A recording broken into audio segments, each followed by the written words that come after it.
குழந்தை மருத்துவத்திலையும் மருத்துவ உயிர் வேதியியல்லையும் அலெக்சிஸ் ஹார்ட்மேனுடைய மிக முக்கியமான பங்களிப்புகள் என்னென்னன்றத பார்க்கலாம். அலெக்சிஸ் ஹார்ட்மேன் அமெரிக்காவை சேர்ந்த ஒரு குழந்தை நல மருத்துவர் மற்றும் மருத்துவ உயிர் வேதியியலாளர். இவர் 1898 அக்டோபர் 30 அன்னைக்கு யுனைடெட் ஸ்டேட்ஸோடைய மிசோரியில் இருக்கிற செயின்ட் லூயிஸில் பிறந்தாங்க. இவருடைய full name Alexis Frank Hartmann senior. இவர் 1919ஆம் ஆண்டு அந்த செயின்ட் லூயிஸில் இருக்கிற வாஷிங்டன் யூனிவர்சிட்டி இன் செயின்ட் லூயிஸில் பேச்சுலர்ஸ் டிகிரியை முடித்தாங்க. அதைத் தொடர்ந்து அதே செயின்ட் லூயிஸில் இருக்கிற வாஷிங்டன் யூனிவர்சிட்டி ஸ்கூல் ஆஃப் மெடிசனில் மருத்துவ படிப்பை தொடங்கினாங்க. மருத்துவ படிப்பின் போதே அலெக்சிஸ் ஹார்ட்மேன் பிளட் சுகர் லெவலை டெஸ்ட் பண்ணுறதுக்குண்டான ஒரு நியூ டெக்னிக்கை டெவலப் பண்ணாங்க. அதாவது ரத்த சர்க்கரை அளவை தெரிஞ்சுக்கிறதுக்குண்டான ஒரு புதிய நுட்பத்தை உருவாக்கினாங்க. இது மிகப்பெரிய சாதனையாக இருந்தது. அது மட்டும் இல்லாமல் மருத்துவ படிப்பின் போது இவர் இந்த மாதிரி ஒரு சாதனை செஞ்சது மருத்துவ உயிர் வேதியியலில் இவருக்கு இருந்த ஆர்வத்தை வெளிப்படுத்தினது. அதுக்கப்புறம் 1921ஆம் ஆண்டு அலெக்சிஸ் ஹார்ட்மேன் மருத்துவ படிப்பை அந்த வாஷிங்டன் யூனிவர்சிட்டி ஸ்கூல் ஆஃப் மெடிசன்ல இருந்து முடித்தாங்க.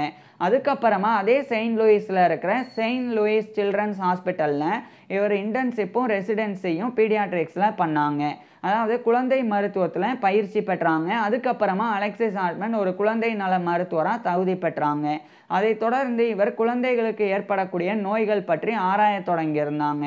அதில் குறிப்பாக குழந்தைகளினுடைய உடம்புல இந்த கேஸ்ட்ரிக் செக்ரேஷன்ஸ் அதே மாதிரி பேன்க்ரியாட்டிக் செக்ரேஷன்ஸ் இது குறையும் போது, அதாவது குழந்தைகள் இவைகளை இழக்கும் போது என்னென்ன பாதிப்புகள் குழந்தைகளுக்கு ஏற்படும், அதை சமாளித்து அந்த குழந்தைகளினுடைய உடம்பை சரி பண்ணுறதுக்கு என்னென்னலாம் பண்ணணும் அப்படின்றத பற்றி அலெக்சிஸ் ஹார்ட்மேன் ஆராய்ச்சி செய்ய தொடங்கியிருந்தாங்க.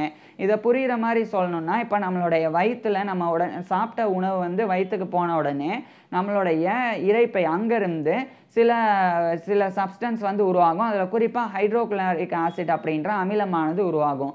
அது நம்ம உண்ணக்கூடிய உணவை பிரேக் டவுன் பண்ணும். அதே சமயம் அந்த உணவில் ஏதாவது நச்சுத்தன்மை வாய்ந்த பாக்டீரியாக்கள் இருந்தால் அதையும் அழிக்கும். அதுக்கப்புறமா நம்மளுடைய கணையத்தில் இருக்கக்கூடிய சில நொதிகள் என்சைம்ஸ் உருவாகும். அதில் குறிப்பாக சொல்லப்போனால் இந்த பைகார்பனேட் இது போன்றவைகள் உருவாகும். இது நம்மளுடைய உண்ணக்கூடிய உணவில் இருக்கக்கூடிய மாவு சத்து, புரத சத்து அதெல்லாம் நம்மளுடைய உடம்பு சரியாக ஏற்றுக்கிறதுக்கு அது உதவும். ஸோ இது ரெண்டும் தான் கேஸ்ட்ரியாட்டிக் செக்ரேஷன்ஸ், இன்னொன்று பேன்க்ரியாட்டிக் செக்ரேஷன்ஸ் அப்படின்றது.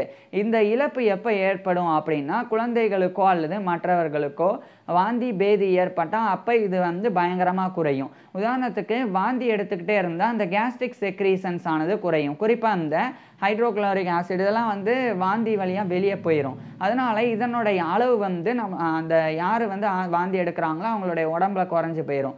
அதே சமயம் அதிகமாக வயிற்றுப்போக்கு ஏற்பட்டால் வயிற்றுப்போக்கின் போது இந்த பேன்க்ரியாட்டிக் செக்ரேஷன்ஸ் எல்லாம் வெளியேறிடும். அது வெளியேறினதுக்கு அப்புறமா அதுவும் குறைபாடை ஏற்படுத்தும்.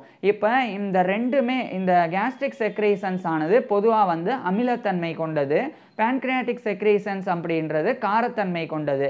இதை சிம்பிளாக புரிஞ்சுக்கோங்க. காரத்தன்மை, அமிலத்தன்மை ரெண்டுமே நம்மளுடைய உடம்புல சமநிலையில் இருக்கணும். இந்த ரெண்டில் ஏதாவது ஒன்று அதிகரித்தா கூட அதிகமான பாதிப்பை ஏற்படுத்தும். உதாரணத்துக்கு அமிலத்தன்மை குறைஞ்சு காரத்தன்மை அதிகரிச்சது அப்படின்னா ஆல்கலோசிஸ் மாதிரியான பிரச்சனைகள் ஏற்படும்.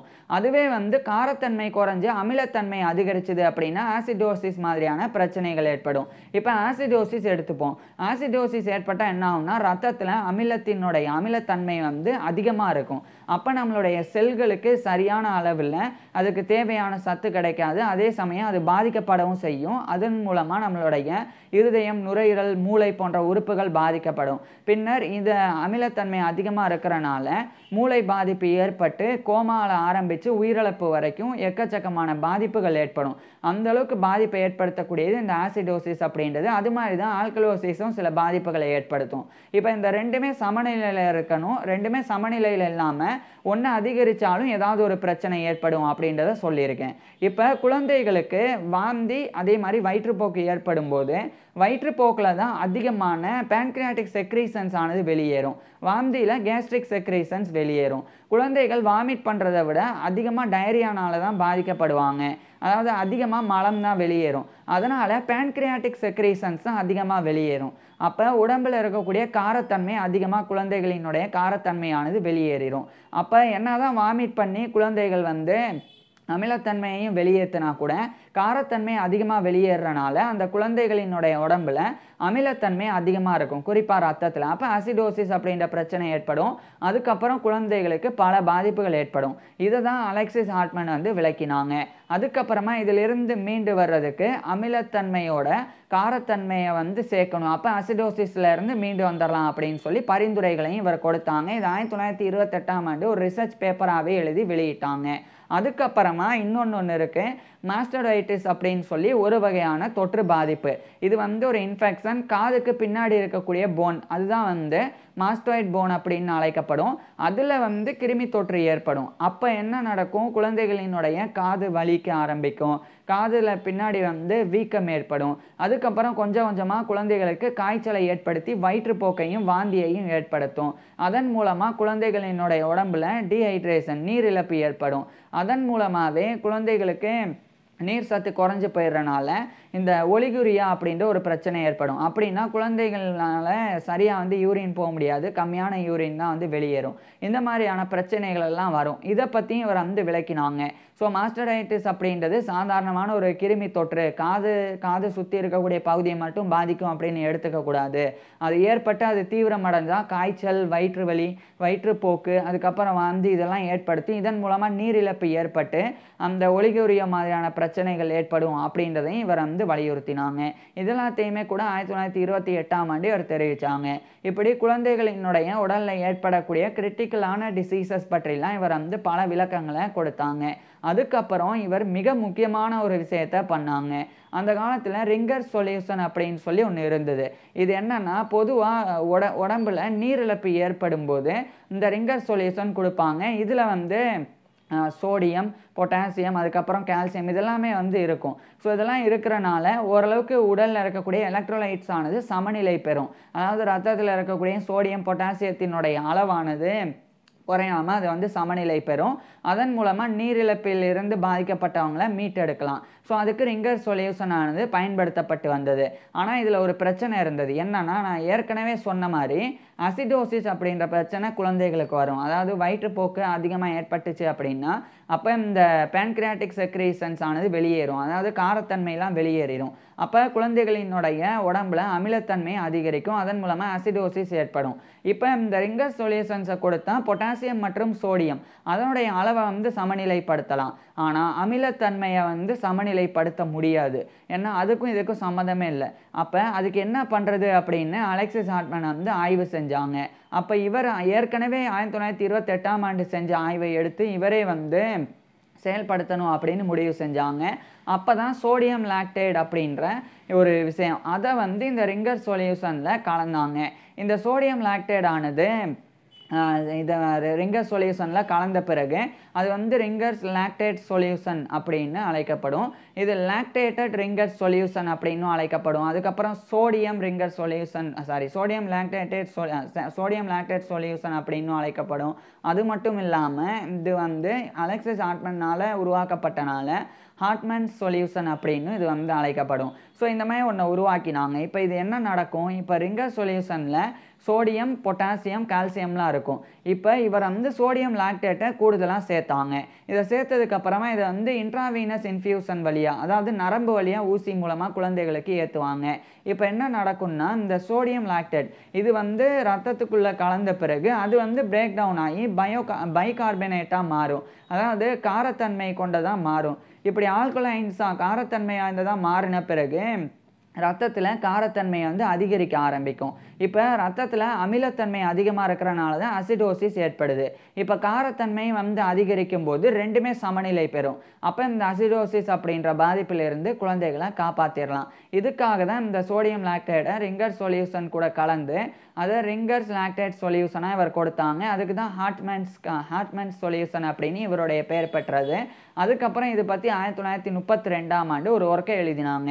அதாவது குழந்தைகளினுடைய உடம்புல மெட்டபாலிசம் இந்த மாதிரி செயல்படுது, குறிப்பாக இந்த சீரம் எலக்ட்ரோட் அதெல்லாம் வந்து எந்த மாதிரி வந்து சோடியம் பொட்டாசியம்லாம் குறைஞ்சா என்ன நடக்கும், அப்போ இந்த சோடியம் லாக்டேட் இதை வந்து செலுத்தினா அதன் மூலமாக என்ன நடக்கும் அது பற்றிலாம் தெரியப்படுத்தினாங்க. அது மட்டும் இல்லாமல் அதனால் என்னெல்லாம் பாதிப்பு ஏற்படும், அசிடோசிஸ் ஏற்படும், அது பற்றிலாம் அவர் தெரிவித்தாங்க. இதெல்லாம் 1932 அவர் பண்ணாங்க. இது மிகப்பெரிய ஒரு விஷயமா இருந்தது.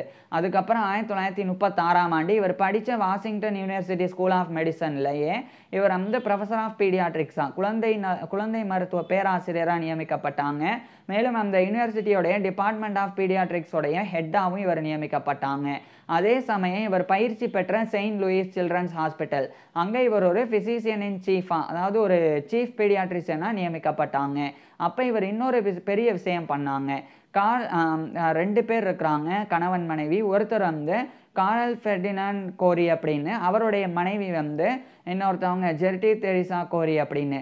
இவங்க 2 பேர்கிட்டையும் இவர் வந்து ஒரு முக்கியமான பரிந்துரையை கொடுத்தாங்க அலெக்சிஸ் ஹார்ட்மன் வந்து. என்னென்னா, இந்த கிளைக்கோஜன் ஸ்டோரேஜ் டிசீஸ் அப்படின்னு சொல்லி ஒன்று இருக்குது. அது வந்து குழந்தைகளில் ஏற்படும். இந்த கிளைக்கோஜன் ஸ்டோரேஜ் டிசீஸ் ஆனது ஏற்படுறதுக்குண்டான காரணம் என்ன, அதுக்கும் இந்த குளுக்கோஸ் 6 பாஸ்பேட்டேஸ் அப்படின்னு ஒன்று இருக்குது, ஒரு நொதி, அதுக்கும் ஏதோ சம்மந்தம் இருக்குது அப்படின்னு நான் நினைக்கிறேன். இது பற்றி கொஞ்சம் ஆய்வு செய்யுங்க அப்படின்னு அலெக்சிஸ் ஹார்ட்மன் வந்து அந்த தம்பதியர்கிட்ட தெரிவித்தாங்க.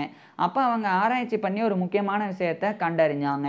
என்னென்னா, இப்போ பொதுவாக நம்ம சர்க்கரையை சாப்பிட்றோம் அப்படின்னா அது வந்து நேரடியாக வந்து ரத்தத்தில் குளுக்கோஸாக மாறிடும். இப்போ அந்த குளுக்கோஸ் ஆனது அப்படியே கிளைக்கோஜனாக மாற்றப்பட்டு கல்லீரலில் ஸ்டோர் ஆகும். அதுக்கு தான் இன்சுலின் தேவை. ஏன்னா இன்சுலின் வந்து சிக்னல் கொடுத்து கல்லீரல் செல்ஸுக்கு வந்து சிக்னல் கொடுக்கும், இந்த மாதிரி ரத்தத்தில் குளுக்கோஸோடைய அளவு அதிகமாக இருக்குது, சர்க்கரையோடைய அளவு அதிகமாக இருக்குது அப்படின்னு. அப்போ அந்த கல்லீரல் செல்களானது அந்த குளுக்கோஸை உண்டு அதை வந்து கிளைக்கோஜனாக மாற்றி அந்த கல்லீரலில் சேமித்து வைக்கும். இப்போ ஆற்றல் தேவைப்படும் போது இந்த நடக்கிறது, குதிக்கிறது, ஓடுறது, இந்த மாதிரி செயல்களெல்லாம் பண்ணுறதுக்கு ஆற்றல் தேவைப்படும், எனர்ஜி. அப்போ நம்மளுடைய கிளைக்கோஜன் ஆனது, அதாவது லிவரில் கிளைக்கோஜனாக மாற்றப்பட்ட குளுக்கோஸ் ஆனது மறுபடியும் குளுக்கோஸாகவே மாறும். குளுக்கோஸ் வந்து கிளைக்கோஜனாக மாற்றப்படும். எனர்ஜி தேவைப்படும் போது அந்த கிளைக்கோஜன் ஆனது மறுபடியும் குளுக்கோஸாக மாறும். ஸோ இப்படி மாறினா தான் அந்த குளுக்கோஸ் மறுபடியும் ரத்தத்தில் வந்து நமக்கு எனர்ஜி கிடைக்கும். இப்போ அந்த கிளைக்கோஜன் அப்படியே கிளைக்கோஜனாகவே இருந்தது அப்படின்னா அப்போ எனர்ஜி கிடைக்காது. அந்த பிரச்சனை தான் அப்போ குழந்தைகளுக்கு ஏற்பட்டு வந்தது. அப்போ இந்த குளுக்கோஸ் 6 பாஸ்பேட்டேஸ் அப்படின்ற இந்த ஒரு நொதி என்சைம், இதுதான் வந்து அந்த கிளைக்கோஜன் ஸ்டோரேஜில் இருந்து அதை வந்து உடச்சி கிளைக்கோஜனை மறுபடியும் குளுக்கோஸாக மாற்றக்கூடியது இதுதான், இந்த குளுக்கோஸ் 6 பாஸ்பேட்டேஸ் தான். ஸோ இதை தான் வந்து இந்த கணவன் மனைவி கண்டறிஞ்சாங்க. ஸோ குளுக்கோஸ் 6 பாஸ்பேட்டேஸ் இது சரியாக செயல்பட்டாலே கிளைக்கோஜன் ஆனது குளுக்கோஸாக மாறும். அப்போ குழந்தைகளுக்கு தேவையான சத்து கிடச்சிரும் அப்படின்றத அவங்க கண்டறிஞ்சாங்க. அவங்க இதை கண்டறிகிறதுக்கு அவங்களுக்கு தூண்டுதலாக இருந்தது அலெக்சிஸ் ஹார்ட்மன் தான். ஸோ இதை இவங்க கண்டறிஞ்சனால அவங்க 2 பேருக்கும் 1947ஆம் ஆண்டு நோபல் பிரைஸ் இன் ஃபிசியாலஜி ஆர் மெடிசன், அதாவது உடலியல் அல்லது மருத்துவத்திற்கான நோபல் பரிசு வழங்கப்பட்டது. ஸோ அந்த 2 பேரும் நோபல் பரிசு பெறுறதுக்கு அலெக்சிஸ் ஹார்ட்மன் வந்து காரணமாக இருந்தாங்க. இந்த மாதிரி இவர் ஆராய்ச்சி பண்ணது மட்டும் இல்லாமல் மற்றவங்களை ஆராய்ச்சி பண்ண தூண்டி அவங்க பெரிய சாதனை பண்ணுறதுக்கும் இவர் காரணமாக இருந்தாங்க. இப்பேற்பட்ட நபர் இறுதியாக 1964 செப்டம்பர் 6 அன்னைக்கு இவருடைய 65 வயசில் இறந்து போனாங்க. அலெக்சிஸ் ஹார்ட்மன் இறந்து போயிருந்தாலும் குழந்தை மருத்துவத்திலையும் மருத்துவ உயிர் வேதியியல்லையும் இவர் செஞ்சிருக்கக்கூடிய சாதனைகள் மிகப்பெரியது. இதனாலேயே இவர் இன்று வரை போற்றப்படுறாங்க.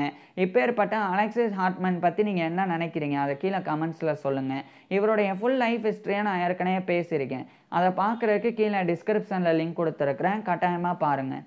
தேங்க்யூ.